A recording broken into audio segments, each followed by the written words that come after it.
오늘 우리가 읽은 본문은 우리가 읽어가면서 쉽게 그냥 쓱 지나쳐버리는 이야기일 수 있습니다. 쓱 지나쳐버릴 수 있는 이야기인데 오늘 우리가 집중하려고 하는 것은 22절에 나와 있는 말씀입니다. 23절을 한번 볼까요? 23절. 열왕기상 12장 23절 시작. 솔로몬의 아들 유다왕 르호보암과 유다와 베냐민 온 족속과 또 그 남은 백성에게 말하여 이르기를. 이 사건의 배경이 어떻게 되느냐 하면 솔로몬이 하나님께 범죄합니다. 부인이 1000명입니다. 각각의 자기 신들을 섬기고 솔로몬의 마음을 우상에게로 헛된 그런 죽은 신들에게 절하게 하고 하나님께로부터 마음을 돌려버리죠. 그 일로 인하여서 솔로몬의 시대에 이스라엘을 나누지 아니하시고 다윗과의 맺은 언약 때문에 솔로몬의 아들 르호보암 때에 하나님께서는 이스라엘을 두동강이로 찢어버리십니다. 그래서 10지파와 나머지 2지파, 사실상 2지파라고 하지만 유다 지파를 중심으로 해서 10지파와 2지파를 나누어 버리십니다. 르호보암 때에 여로보암을 하나님께서 세우셔서 10지파, 10몫을 가지게 하고 나머지 2몫을 르호보암에게 넘겨버려요. 그때 유다를 따라서 함께 남유다, 르호보암의 왕국을 세우기로 한 지파가 어디냐면 베냐민 지파예요. 유다 지파와 베냐민 지파는 어떻게 보면 앙숙입니다. 사울이 왕이 되어졌을 때 유다 지파에서요, 전쟁의 나팔 소리가 들릴 때에 유다 지파에서요 제일 적게 나왔습니다. 유다 지파의 인구가 상당한 수입니다. 거의 1, 2등을 하는 숫자입니다. 그런데 나팔을 불면 전쟁에 나오는 숫자들을 보면 사울 시대의 유다 지파에서 최소한 예를 들면 최소한 5만 명 이상이 나와야 되는데 어떨 때는 3만 명, 어떨 때는 1만 명, 2만 명, 적은 숫자들이 나와요. 그 이유가 뭐겠습니까? 하나님이 분명히 유다 지파를 통하여서 하나님께서 뭘 주시겠다고 말씀하셨습니까? 영원히 견고한 왕위를 주실 거다, 그리고 메시아를 주실 거다 약속하셨는데 뜻밖의 베냐민 지파에서 사울이 왕이 되어져 버린 거예요. 유다 지파가 사실상 섭섭했던 그런 마음들이 있습니다. 베냐민 지파와 유다 지파는 앙숙과도 같은 관계예요. 서로 약간 섞이지 못할 끓이는 사이일 수 있습니다. 그런데 이 나라가 두동강이가 날 때에 유다 지파를 따른 지파가 베냐민 지파예요. 그래서 이 베냐민이요 의리가 있어요. 왜 이 베냐민 지파가 유다 지파를 따랐을까요? 성경의 예언에 보면 창세기 49장에 야곱이 그의 아들들에게 축복을 합니다. 축복을 할 때 각각의 아들들에게 일어날 일들, 미래에 일어날 일들을 예언을 하거든요. 이 베냐민 지파에게 주신 예언이 뭐냐면 젊었을 때에는 지 맘대로 막 늑대와 같이 뛰어다니다가 마지막에는 죽게 돌아와 주님의 일들을 할 것을 예언을 하고 있어요. 그래서 이스라엘에 지금 가면 지금도 이스라엘 땅에 보면 각 지파별로 지역들이 있습니다. 이 버스를 타고 예를 들어 지나가면 이 지역은 베냐민 지파다, 이 지역은 예를 들면 이사갈 지파다, 이런 지역들을 통과하게 되어지면 그 지역을 상징하는 지파별로 나오는 동물들의 형상들이 있어요. 베냐민 지파 땅으로 들어가면 아직도 약간 늑대 모양의 이런 형상들이 있습니다. 여기는 베냐민 지파 땅이구나. 이게 유다 지파와 베냐민 지파는 섞일 수 없는, 어떻게 보면 앙숙과 같은데 하나님께서 나라를 나누실 때에 베냐민 지파가 유다 지파에 속하여서 남유다 왕국을 같이 이루어 나가요. 여기까지는 괜찮습니다. 그런데 오늘 본문에 보면 유다와 베냐민 온 족속과 그 뒤에 나오는 이 사람들이에요. 그 뒤에 나오는 뭐라고 얘기합니까? 유다와 베냐민 지파는 두 덩어리가 한 덩어리가 되어서 르호보암과 함께 유다 왕국을 세우려고 하는데 그 뒤에 나오는 남은 자들이 누구냐는 거죠. 남은 백성. 이 사람들은 유다와 베냐민에게 속하지 않고 여로보암에게 속하였던 10지파에 속하였지만 10지파 여로보암에게 가지 아니하고 하나님의 언약을 바라보면서, 하나님의 약속을 바라보면서 이건 아닌데 하나님의 언약이 어디 있는지를 알고 남은 사람들입니다. 뒤에 가면 이 사람들이 나중에 에브라임 또 이사갈 이런 지파에서 불림을 받은 사람들인 것을 우리에게 말씀하고 있습니다. 나중에 한 번 더 살펴보겠습니다. 여러분, 성경은 분명하게 우리에게 심판의 메시지와 소망의 메시지를 두 트랙으로 우리에게 말씀을 하세요. 이 세상의 심판을 말씀하시는데 그 심판은 믿는 우리들에게, 구원을 얻는 우리들에게는 소망의 메시지가 되는 겁니다. 아멘. 십자가는 구원 얻는 우리들에게 능력이 되지만 그렇지 못한 자들에게는 이것이 뭐가 됩니까? 거치는 돌이 되는 거죠. 여러분, 심판의 메시지는 구원 얻는 우리들에게 소망이 됩니다. 주님이 오신다는 사건이 예수님을 알지 못하고 하나님을 거역하고 대적하는 자들에게는 심판의 메시지죠. 우리들에게는 소망의 메시지입니다. 여러분, 심판의 메시지는 이 땅에서 불의와 강포를 일삼는 자들에게, 그리고 이 땅에서 주님을 기대하고 소망하는 자들에게는 주님의 그 심판의 메시지가 우리에게 소망이 된다는 겁니다. 이사야 66장에 보면 마지막의 소망들을 완전히 딱 집약을 해놨어요. 이사야가 66권으로 되어져 있잖아요. 66권으로 되어져 있는데 많은 신학자들이 이사야는 66권으로, 성경 전체가 66권이잖아요. 마치 성경 전체를 요약을 해놓은 것처럼 이사야 전체가 그렇게 흘러가고 있다고 사실 말을 해요. 그래서 구약이 39권입니다.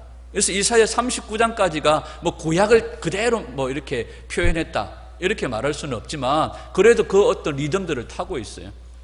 신약이 처음 시작하면서 뭘로 시작되어집니까? 세례 요한의 외침으로 시작되어지잖아요. 그러니까 구약 39권 딱 끝나고 이사야 39장까지 딱 끝나고 이사야 40장이 되어지면 무슨 노래가 나옵니까? 광야에서 외치는 자의 소리. 그러니까 세례 요한의 이야기가 나와요. 이런 것들을 볼 때 얼핏 성경 전체의 어떤 의미들을 담고 있다고 말하는데요. 그럼 이사야 66장 같은 경우에는 뭘 담아야 될까요? 마지막, 성경의 마지막 권이니까 계시록의 내용을 담아야 되겠죠. 이사야 66장의 마지막 내용이 뭡니까? 새하늘과 새 땅에 관한 이야기입니다.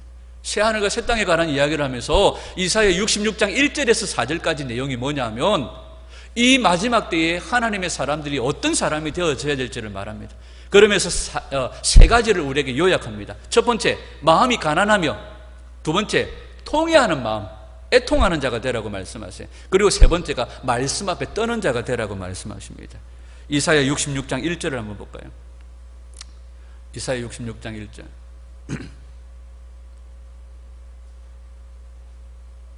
2절?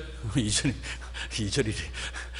시작. 나 여호와가 말하노라. 내 손이 이 모든 것을 지었으므로 그들이 생겼느니라. 무릇 마음이 가난하고 심령에 통회하며 내 말을 듣고 떠는 자, 그 사람은 내가 돌보려니와. 아멘. 자, 여기에서 주님께서 마지막 주님이 오셨을 때에 각 나라에 세워질 하나님이 찾으시는 남은 자들, 그들은 어떤 마음의 준비가 되어져 있어야 되느냐? 첫 번째, 마음이 가난하고, 두 번째, 심령에 통회하며, 세 번째, 말씀을 듣고 떠는 자가 되어져야 된다고 말해요. 오늘 왜 제가 열왕기상 12장에 나오는 이 르호보암 왕국이, 여로보암과 르호보암이 나눠지는 이 시점에 오늘 우리가 주목하려고 하는 것은 이 남은 자들이에요. 이들이 여로보암을 따라서 자기들이 속해 있는 땅으로 가버리면 돼요. 아무 문제가 없어요. 그런데 이들은 뭘 바라봅니까? 이스라엘은 이러면 안 된다는 거죠. 하나님의 언약에 살고 하나님의 언약에 죽는 백성이 우리들인데 우리가 지금 뭘 따라가야 될지를 이들이 안 거예요. 그래서 이들은 여로보암을 따라가지 않냐고, 현실을 따라가지 않냐고, 상황을 따라가지 않냐고, 이들은 하나님을 구하며 말씀을 따라 그곳에 남은 자들입니다. 나중에 여로보암이 10개의 지파를 차지하고요, 제사장이 아닌 그냥 평범한 자들에게 돈을 받고 제사장이 일을 막 맡겨버려요. 그래서 그들에게 속해 있던 레위 지파의 사람들이 어디로 옵니까? 르호보암에게로 계속해서 돌아옵니다. 많은 사람들이 말씀을 사모하고 하나님의 언약을 바라보는 자들이 다시 르호보암에게로 돌아옵니다. 르호보암에게로 돌아온 것이 아니라 사실 어디로 돌아온 겁니까? 여호와께로 돌아오는 거죠. 오늘 우리 가운데 이 마음들이 회복되기를 원합니다. 무릇 마음이 가난하고 심령에 통회하며 내 말을 듣고 떠는 그 사람은 내가 돌보려니와. 이런 자들이 우리에게 필요한 거죠. 3절 4절에 그 시대의, 이사야 시대의 그 시대가 어떻는지를 우리에게 가르쳐 줍니다. 66장 3절 4절을 봅니다. 그들이 소를 잡아 드리는 것은 살인함과 다름이 없고 어린 양으로 제사 드리는 것은 개의 목을 꺾음과 다름이 없고 드리는 예물은 돼지의 피와 다름이 없고 그러니까 이들이 뭘 멸시하고 있어요? 하나님 예배를 멸시하고 있어요. 제사를 멸시하고 있어요. 누구를 멸시하는 겁니까? 하나님을 멸시하는 거예요. 그래서 하나님이 그들에게 어떤 심판을 내리십니까? 이는 내가 불러도 그들이 대답함이 없으니까. 여러분 성경을 보면 하나님이 불렀는데 대답이 없어요. 그들이 부를 때 하나님도 대답 안 하세요. 우리 하나님 A형이신 겁니다. 하나님께서 우리에게 불렀는데 우리가 대답을 안 하잖아요. 나중에 우리가 하나님을 불렀는데 대답 안 하세요. 우리가 하나님을 버리잖아요. 나중에 하나님도 우리를 버리세요. 주님은요 완전히 기브 앤 테이크, 완전히 주고받고 싶습니다. 그러니까 주를 찾는 자들이 주님을 만날 것이고 주님을 경외하는 자들이 주님을 만날. 하나님은 시편 18편에 보면 나는 사특한 자들에게는 사특한 모습으로, 자비한 자들에게는 자비한 모습으로. 주님은 완전히 우리가 어떻게 하느냐에 달려 있습니다. 주님을 간절히 찾는 자들이 주님을 만나는 거예요. 주님을 경외하는 자들이 주님은 온갖 것들을 다 보여주십니다.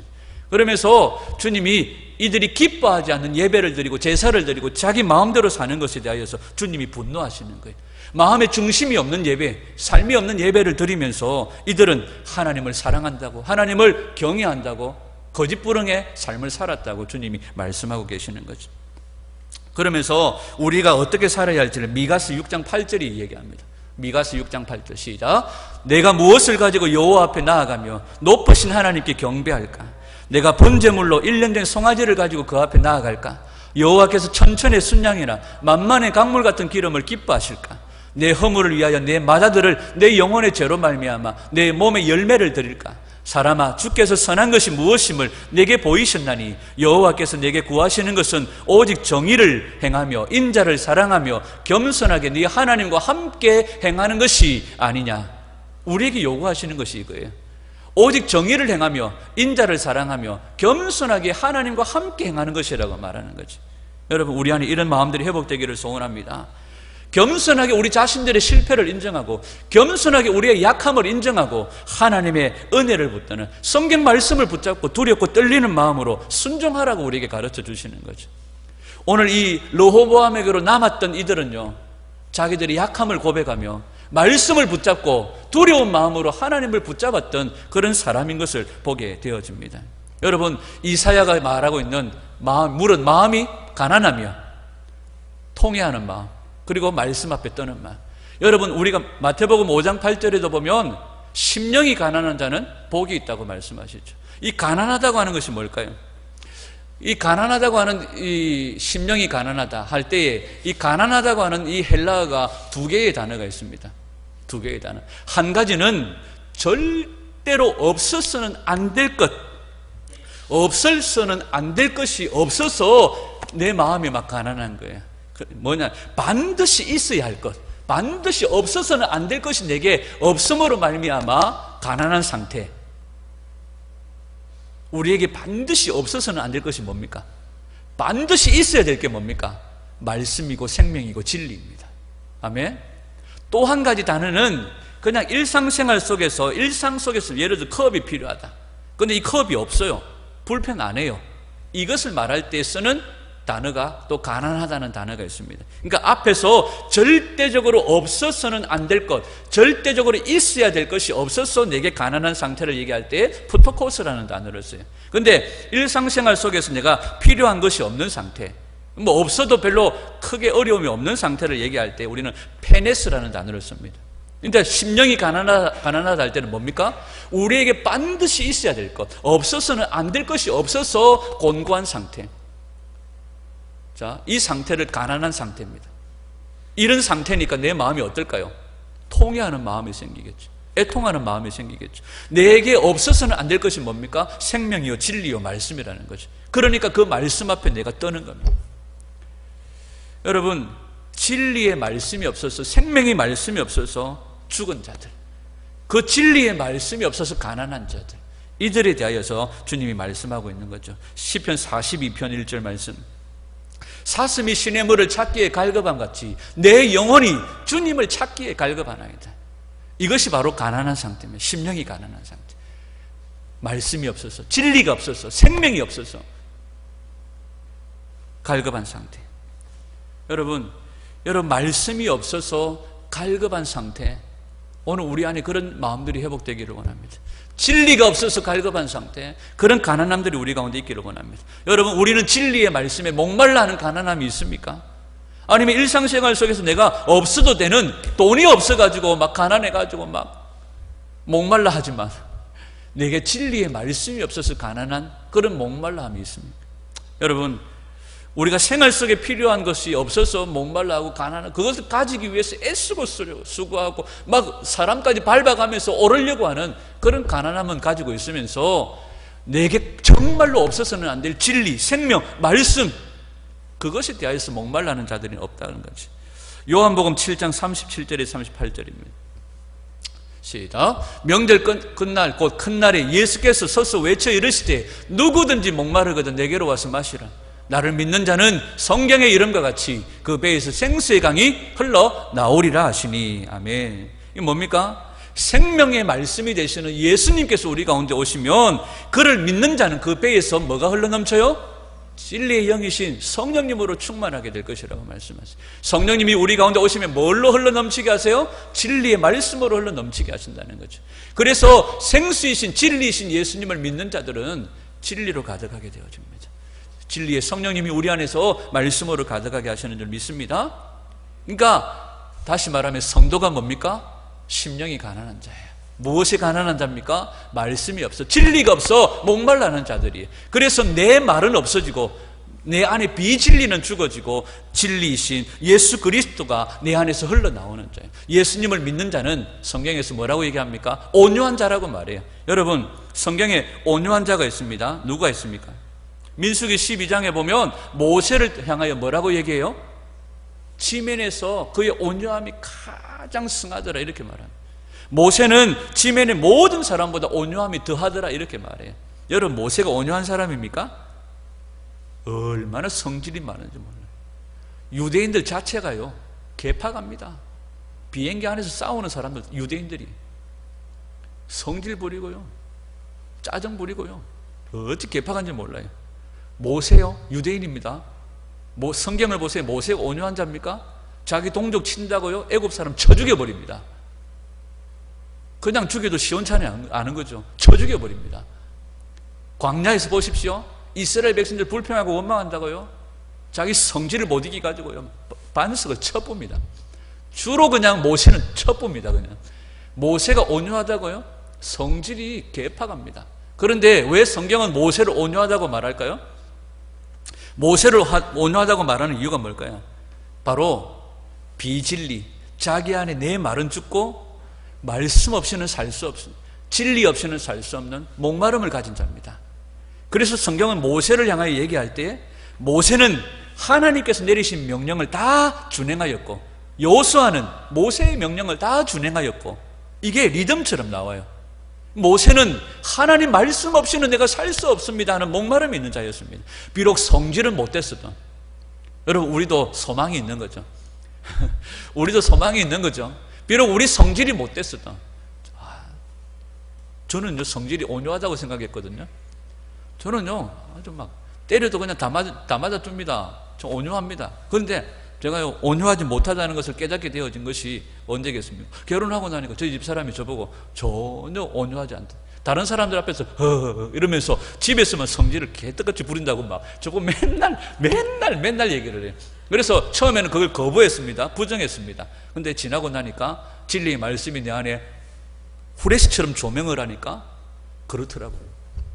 여러분들 안 그럴 것 같죠? 오늘 진리의 말씀으로 한번 스포트라이트 쫙 비춰버리면 우리가 얼마나 모세요? 모세 저리 가랍니다. 그런데 우리가 소망이 있는 것은 모세가 비록 성질은 나빠도 진리의 말씀을 사모하고 말씀 없이는 살 수 없는 애통함과 비통함이 있으니까 진리의 말씀에, 말씀으로 충만하고 말씀에 이끌려 사는 그 모습 때문에 주님은 모세를 향하여 뭐라고 불러요? 온유한 자라고 불러요. 여러분, 우리에게도 소망이 있는 줄 믿습니다. 우리가 온유한 자가 되어지고 가난한 자 되기를 간절히 소원합니다. 무엇에 목말라요? 말씀에 목말라하는 자예요. 말씀이 충만한 자예요. 말씀이 이끌려가는 자예요. 말씀이 인도하시는 대로 따라가는 자입니다. 아멘. 여러분, 사람에게 이 세상에 지상에 있는 사람들에게 온전하다, 이 말이 어울립니까? 조금 전에 우리가 모세를 이야기했지만 모세를 향하여서 온전하다, 온전하다, 완전하다 이런 말은 이 지상의 사람들에게 어울리지 않는 말이에요, 사실상. 그런데 하나님은 우리에게 뭐라고 말씀하세요? 완전하라고 말씀하시죠. 마태복음 5장 48절 시작. 그러므로 하늘에 계신 너희 아버지의 온전하심과 같이 너희도 온전하라. 여기 온전하다는 말이 사람들에게 어울리는 말이 아니에요. 그런데 하나님은 우리에게 온전하라고 말씀하시는 거죠. 이 온전하다는 말이 뭡니까? 끝이라는 말입니다. 한계라는 말. 더 이상 올라갈 데가 없는 완전한 그리스도의 장성한 완전함이라고 얘기를 하는 거죠. 여러분, 이 완전하다는 말이 히브리어로 타밈이라는 단어를 씁니다. 이 완전하다는 단어, 타밈이라는 단어를 부여받은 사람이 성경에 있습니다. 창세기 6장 9절에 누굽니까? 노아 성님이세요. 노아 성님. 노아 성님에게 주님은 뭐라고 얘기합니까? 노아는 당대의 의인이요 완전한 자라고 얘기를 해요. 노아에게. 이 완전하다는 말이 지상 사람들에게 어울리지 않는 말이에요. 그런데 하나님은 이 지상에 이분은 술을 좀 퍼드시고 부끄러운 일을 얼마나 했습니까? 그죠? 그런데도 하나님은 그 전에 많은 사람들이 물에 떠내려가고 다 죽을 때 하나님은 이 노아를 향하여 의인이요 당대의 완전한 자다 이렇게 말합니다. 이 완전하다는 이 말이 무슨 뜻이냐면 히브리어는요 단어마다 쪼개면 그 의미들이 다 있습니다.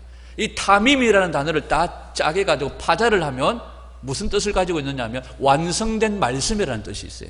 완성된 진리라는 뜻이 있습니다. 그래서 완전하다는 것은 완성된 진리, 완성된 말씀이라는 뜻이에요. 그러니까 이 완성된 말씀이라는 것은 이 사람들에게 어울리지 않는 거죠. 베드로전서 1장 19절 오직 우리 예수님을 향해 뭐라고 부릅니까? 오직 흠없고 점 없는 어린 양. 그러니까 예수님에게 이 말씀이 어울리는 거예요. 그런데 사람들에게 완전하다, 그리고 노아는 완전하다 이렇게 말씀하시는 이유가 뭡니까? 노아가 왜 완전했다고 성경에 말해요? 창세기 6장 9절에 보면 노아는 의인이요 당대의 완전하다. 그 끝에 못 보셨죠? 지나가 버렸죠? 그가 뭐 했기 때문에? 하나님과 동행했기 때문이에요. 그가 하나님과 동행했기 때문에 그는 당대의 완전한 자라는 칭찬을 받은 거예요. 동행했다는 말이 뭡니까? 내 말을 버리는 거야. 내 말을 버리고 오직 그분의 말씀에 이끌려 살았다는 거예요. 그분의 말씀에 인도함을 받으며 살았다는 거예요. 누구 닮았어요? 모세 닮은 거예요. 우리 예수님이 그런 분이셨어요. 우리 예수님은요 자기 것이 없었어요. 예수님은 이 땅에 오셔서 무엇만 하셨습니까? 아버지의 보내신 일만 하셨습니다. 그리고 아버지의 보내신 그 일이 당신의 양식이라고 말씀하셨어요. 저는 세상에 제일 이해가 안 되는 거짓말, 안 먹어도 배불러요 뭐 이런 말 있죠. 우리 전두희 권사님 맨날 저는 안 먹어도 배불러요. 순 거짓말이에요. 그런데 오늘 이 예수님은요 아버지의 말씀을 순종하는 것이 당신의 양식이라고 말씀하셨고, 당신은 이 세상에서 자기 일이 없었어요. 아버지의 보내신 일만 하셨어요. 그분을 향하여 주님 뭐라고 말씀하세요? 하나님 흠없고 점 없는 어린 양이라고 말씀하세요. 그래서 노아가 하나님과 동행했다는 말은 뭡니까? 모세의 온유함이 뭡니까? 자기 말은 버리고 말씀을 따라 진리를 따라 인도함을 받았던 그들이 하나님과 동행함으로 완전하다고 인정받은 거죠. 레위기 11장 45절에 보면 내가 거룩하니 너희도 거룩할지어다. 우리 하나님의 완전하심과 같이 너희도 완전하라고 말씀하세요. 그러면 이것이 세상에서 살아가는 우리들에게 가능합니까? 안 가능합니까? 노아를 완전하다 하시고 모세를 온유하다 부르신 주님이 이 땅에 오셔서 우리들에게 십자가에서 하나님의 뜻을 이루어 버리심으로 예수님의 인도하심을 받는 그들은 이 완전함으로 나아갈 수 있다는 거예요. 그래서 에베소서 4장에 뭐라고 말합니까? 그리스도의 장성한 분량에까지 이르도록 달려가라고 우리에게 말씀하시는 거죠. 이것은 뭘 말합니까? 우리가 막 힘써서 이루는 것이 아니라 주님이 우리를 완전한 자리로, 거룩함의 자리로 이끌어 가시겠다는 거예요. 우리가 뭐 하면 됩니까? 모세처럼, 노아처럼 내 말은 버리고 비진리는 버리고 말씀의 인도를 따라서, 진리의 인도를 따라서 우리가 동행하면 되는 겁니다. 그러면 우리가 이 완전함이 이룰 수 있다는 사실이죠. 여러분, 성도는 흠과 점호를 가져간 자들입니다. 성도는 정말 예수님과 함께 죽으면 이제는 예수님과 함께 사는 복이 있는 줄 믿습니다. 이제 내가 죽고 내 안에 비진리는 죽고 내 말은 죽고 생명의 말씀에 이끌려 사는 자들이 온전한 자다, 이렇게 말하는 거죠. 다시 우리가 본문으로 돌아갑니다. 유다 지파와 베냐민 지파가 두 덩어리가 남았습니다. 어느 날 12지파가 한 민족을 이루었는데 이 두 지파만 덩그러니 남았습니다. 그러나 거기에 하나님의 말씀이 있었고 하나님의 언약이 있는 것을 사람들이 본 거예요. 그래서 자기 지파 10지파를 따라 여로보암을 따라갈 수 있지만 그들은 뭘 바라보고? 하나님의 언약을 바라보고 자기 속에 내 말은 버리고 하나님의 인도함을 따라, 말씀을 따라, 진리를 따라 그곳에 남은 겁니다. 이들이 오늘 본문에 나온 남은 자들이에요. 이 남은 자들이 계속해서 돌아옵니다. 10지파가 덩그러니 다 돌아오는 것은 아니지만 이 하나님의 언약에 목말라하고 진정한 하나님의 예배를 회복하기 위해서 하나님께로 돌아오는 자들이 계속해서 일어나는 것을 보게 되어지죠. 여러분, 성경에 보면 이스라엘 백성들이 출애굽할 때에 이스라엘만 나온 게 아닙니다.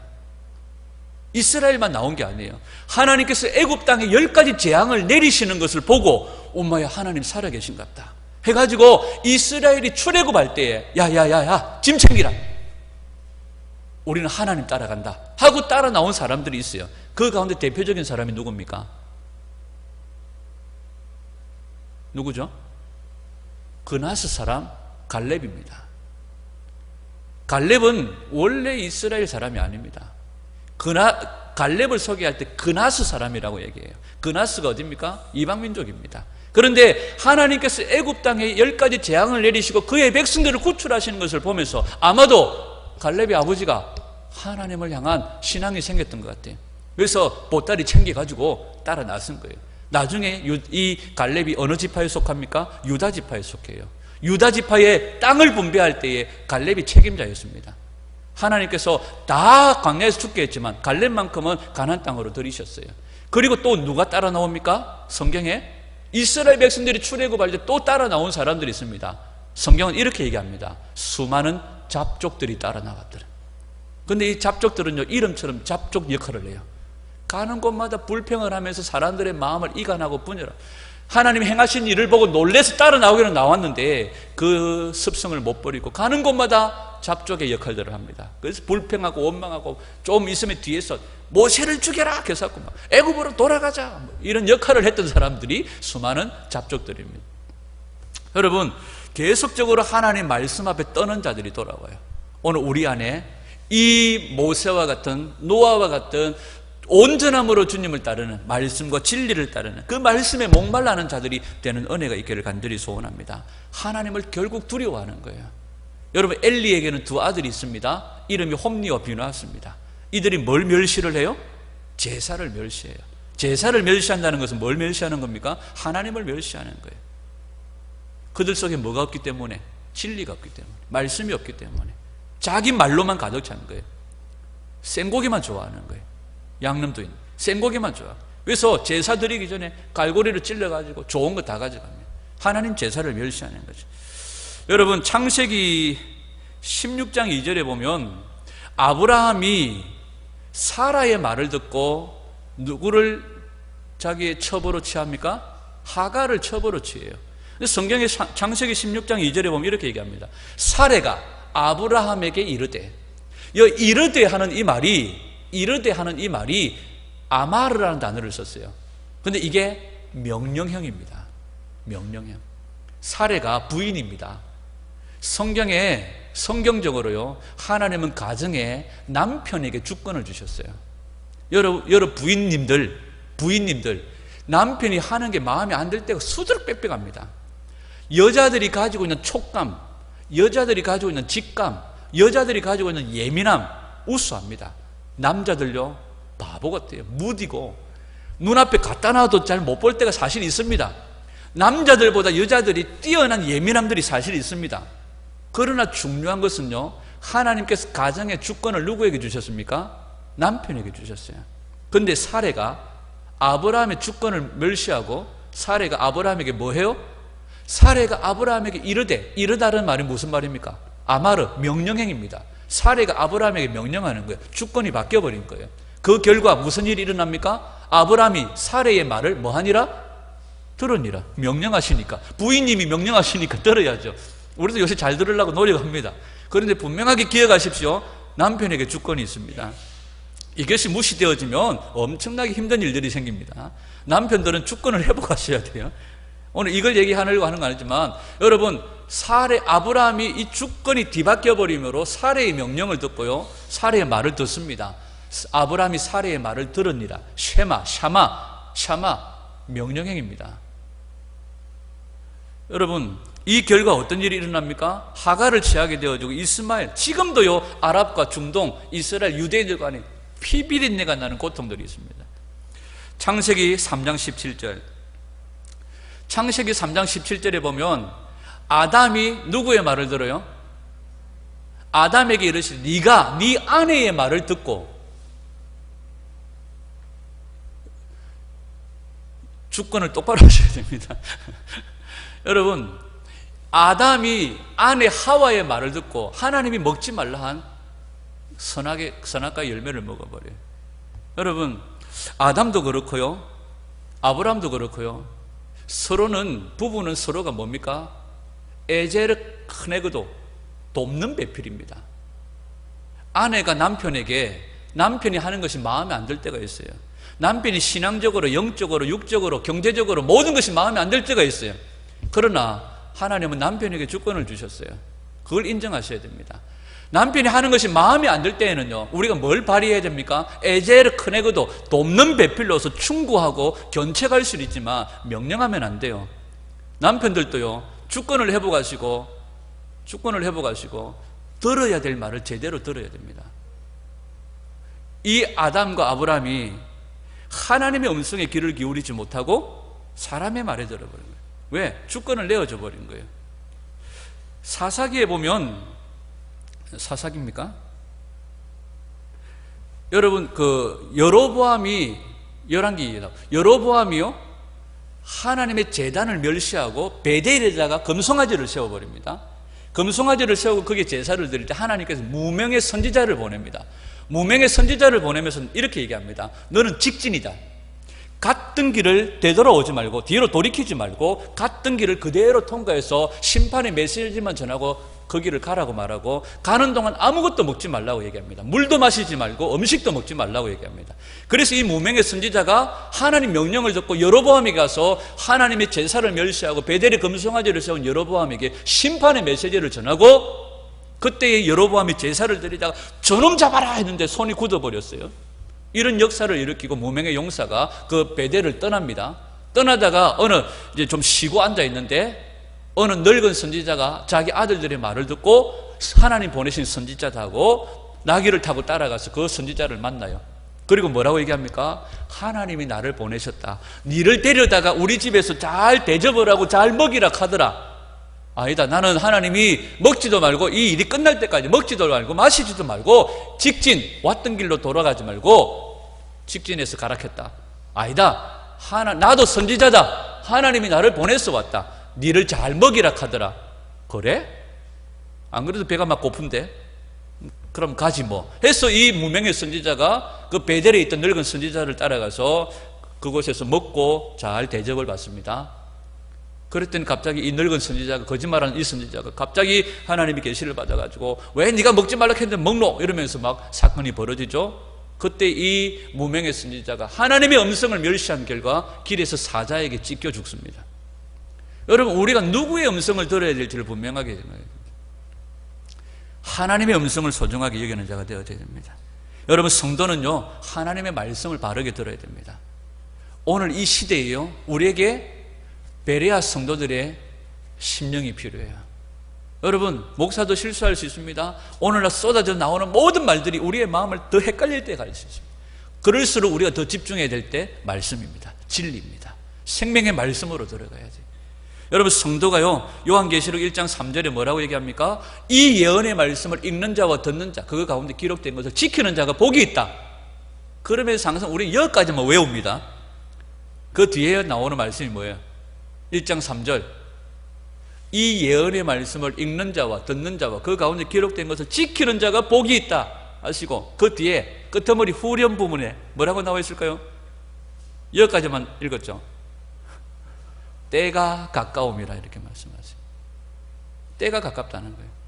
때가 가깝다는 말씀에는 뭐가 있습니까? 때가 가까우면 무슨 일들이 일어나요? 배도와 배교와 미혹과 유혹과 여러 가지 혼란한 일이 일어나요. 이때 우리에게 필요한 게 뭘까요? 분별이에요.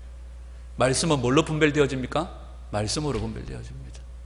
그럴수록 베레아 성도들처럼 날마다 말씀이 그런가요? 상고하고 상고하고 또 씹고 또 씹고 또 씹는. 그래서 이 말씀이 뭐라고 하시는지 우리가 따라가는 겁니다. 사람의 말이 아니에요. 하나님의 말씀을 따라가는 거예요. 결론적으로 우리가 역대하 36장에 보면 결론적인 이스라엘 왕들의 결론적인 부분들이 딱 나와요. 역대하 36장에는요 이스라엘의 17, 18, 19, 20 마지막 네 왕의 이야기가 나옵니다. 이 네 왕은 이스라엘의 역사 가운데 가장 훌륭한 개혁을 이루었던 요시야 왕의 네 아들들입니다. 세 아들이고 하나는 손자죠. 요시야 왕에게는 네 아들이 있었는데요, 첫째 빼고 세 명이 다 왕이 되어졌습니다. 그 가운데 가장 막내였던 요아스가 이스라엘의 17대 왕으로 등극을 합니다. 이스라엘의 17대 왕으로 등극을 하는데요, 이 여호아스가요 17대 왕으로 등극을 하면서 불과 몇 개월을 통치하느냐면 3개월을 통치를 해요. 여러분, 우리는요 한 해를 시작하면 그래도 3개월 정도는 뭔가 결단이 막 충만합니다. 이번 한 해는 막 전도 몇 명, 성경 통독 뭐 하여튼 3개월 정도까지는 그래도 이게 충만합니다. 그런데 여호아스가요 딱 3개월 왕을 하면서 성경은 뭐라고 얘기합니까? 하나님 앞에서 악하게 얘기했다.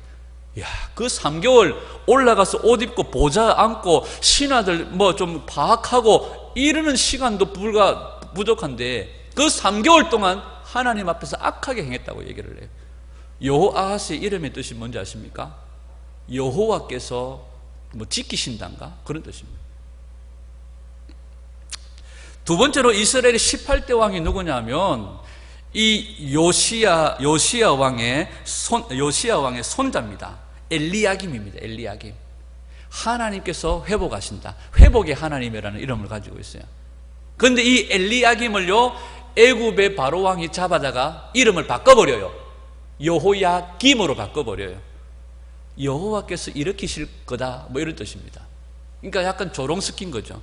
여러분, 만약에 미국의 대통령 트럼프가 우리나라 문재인 대통령의 이름을 바꿔버렸어요. 너는 오늘부터 약간 좀 비슷하지만 문재앙으로 해라 뭐 이런 식으로 바꿔버렸다 이러면 본인도 수치스럽죠. 우리나라가 일제시대 때 가장 수치스러운 게 뭐였습니까? 창씨개명. 정신과 문화를 바꿔버린다고 글과 문자들을 다 없애버렸어요. 여러분, 이름을 바꿔버려요.